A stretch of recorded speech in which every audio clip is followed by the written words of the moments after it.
মসুর ডালের সাথে কাঁচা পেঁপে দিয়ে এই রান্নাটি করলে আশা করছি আপনাদের পরিবারের সবাই অনেক বেশি পছন্দ করবে। আসসালামু আলাইকুম সবাইকে, তানিশাস কিচেনে আজকে নতুন রেসিপিটি শুরু করে দিচ্ছি। আশা করছি আজকের কাঁচা পেঁপে আর মসুর ডালের এই রান্নাটি আপনাদের কাছে ভালো লাগবে। প্রথমে এখানে আমি একটা কাঁচা পেঁপে নিয়েছি। বড় সাইজের একটা কাঁচা পেঁপেকে ভালো করে ছিলে নিচ্ছি। এবার এই পেঁপেটাকে আমি টুকরো টুকরো করে কেটে নিচ্ছি। দেখবেন অনেক সময় আমাদের বাসায় মাছ মাংস থাকে না, তখন কিন্তু এক মুঠ ডাল আর কাঁচা পেঁপে থাকলে সেটা দিয়েই কিন্তু তৈরি করে ফেলতে পারেন মজাদার আজকের এই রেসিপিটি। আমি কাঁচা পেঁপেটাকে টুকরো টুকরো করে কেটে নিচ্ছি সবগুলোকে। নিয়ে এগুলোকে আমি পানিতে ভিজিয়ে রাখবো। কাঁচা পেঁপেতে অনেক কষ থাকে, সেটা যাওয়ার জন্য। সবগুলোকে আমি কেটে নিয়েছি। এবার আজকে রান্নার জন্য স্পেশাল একটা মশলা তৈরি করব। কয়েকটা কাঁচামরিচ, 1 টেবিল চামচ পরিমাণে সরিষা, আর 2টা রসুন আর একটা পেঁয়াজ নিয়েছি। এই পেঁয়াজগুলোকে আর কাঁচামরিচ সবগুলো মশলা একসাথে ভালো করে আমি পিষে নিচ্ছি। সামান্য পানি দিয়ে আমি শিলপাটায় বেটে নিচ্ছি, আপনারা ব্লেন্ডার করে নিতে পারেন। সবগুলোকে একদম মিহি করে বেটে নিচ্ছি। রসুনের পরিমাণটা একটু বাড়িয়ে দিবেন। আবার কেউ চাইলে কিন্তু এই রান্নাটিতে এই পর্যায়ে জিরাও ব্যবহার করতে পারেন, তবে আমি এইভাবেই কিন্তু রান্না করি, বেশ ভালো লাগে খেতে। সবগুলোকে আমি ভালো করে বেটে নিয়েছি। এবার রান্নার জন্য চলে যাচ্ছে চুলাতে।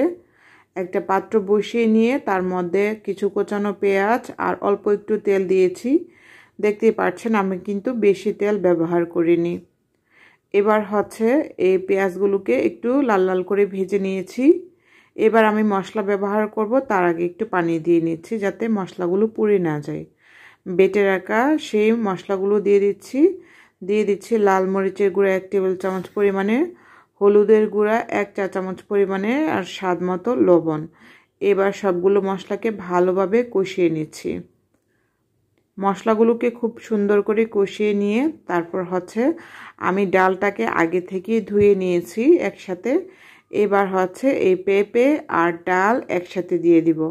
পেঁপে আর ডাল একসাথে দিলে, পেঁপে যে কোনো মাংসতে দিলেই দেখবেন যে তাড়াতাড়ি সিদ্ধ হয়ে যায়, আর ডালটার সাথে দিলে তো আরও বেশি তাড়াতাড়ি সিদ্ধ হয়।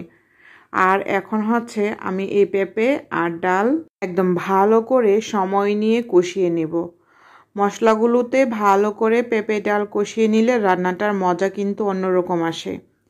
এবার আমি ভালো করে কষিয়ে নিয়ে এবার আমি পানি ব্যবহার করব। পানিটা আমি কতটুক দিচ্ছি সেটা আপনারা স্ক্রিনে দেখে বুঝে নেবেন।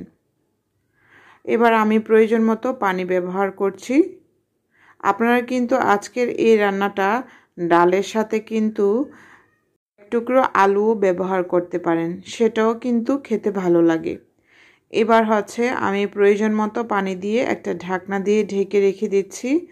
চুলার জালটাকে মিডিয়াম করে দিব, না হলে কিন্তু পেঁপে সিদ্ধ হয়ে যাবে আর ডালটা কাঁচা থাকবে। আমি ভালো করে রান্না করে নিয়েছি দেখুন।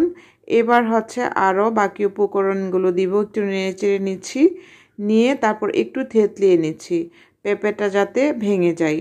এবার বেশি করে ধনিয়া পাতা কুচি আর কাঁচামরিচ কুচি ফেড়ে মাঝখান থেকে দিয়ে দিচ্ছি। এগুলো দেওয়ার পর দেখবেন সুন্দর একটা স্মেল আসছে। এবার একটা ঢাকনা দিয়ে ঢেকে রেখে দিচ্ছি যতক্ষণ না পর্যন্ত সুন্দর একটা ফ্লেভার আসে। ধনিয়া পাতা আর কাঁচামরিচের সুন্দর একটা ঘ্রাণ আসছে। চুলা থেকে নামিয়ে নিয়েছি। সাদা ভাত, রুটি, পরোটা সব কিছুর সাথেই খুব ভালো মানায় এবং খুব স্বাস্থ্যকর একটা রেসিপি। আশা করছি আপনাদের কাছে ভালো লেগেছে। ভালো লাগলে আমার চ্যানেল তানিশাস কিচেনটা সাবস্ক্রাইব করে সাথেই থাকবেন। ধন্যবাদ সবাইকে।